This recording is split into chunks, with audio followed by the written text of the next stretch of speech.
Hello guys, in my previous tutorials I have explained different trigonometric ratios and relationship between them, how to find express the ratios of special angles. So now today let's solve some worked examples. So I have example 1. If cos theta equals to sine 46 degree, what is theta? Find theta. So now we know that cos theta equals to sine 90 minus theta. What this means is the cosine of any angle is equal to the sine of its complementary angle.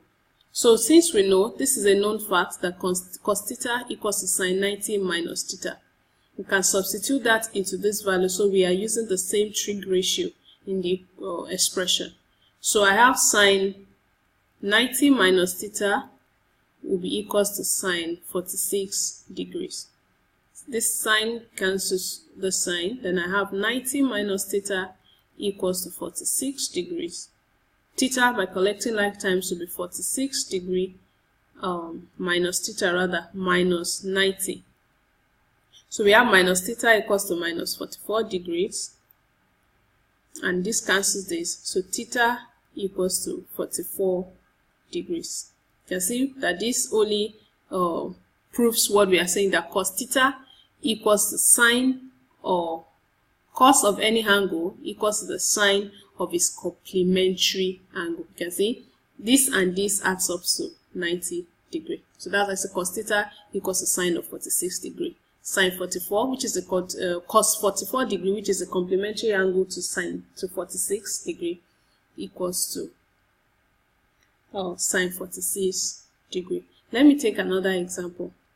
So if we have cos theta, example 2, cos 2 theta equals to sine 7 theta, and we know that sine theta equals to cos 90 minus theta. What this means is the sine of any angle equals to the cos of its complementary angle.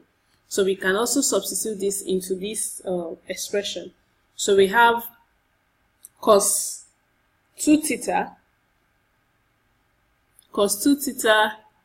equals to, we know that sine theta equals to cos of 90 minus theta. Theta in this case now is 7 theta. So we have cos 90 minus 7 theta. So cos cancels cos. We have 2 theta equals to 90 minus 7 theta. And collection of 9 times, we have 22 theta, plus 7 theta equals to 90. This is going to be 9 theta equals to 90 degrees. And theta will be 90 all over 9, which equals to 10 degrees. So if you come back to what we are saying is cos 2 theta equals to sine 7 theta. If you actually substitute, this means cos 20 degree equals to sine 70 degree. Can you say that these two are complementary angles because they add up to 90 degrees? And that will be all. I'll solve other examples in my next tutorial. Thank you.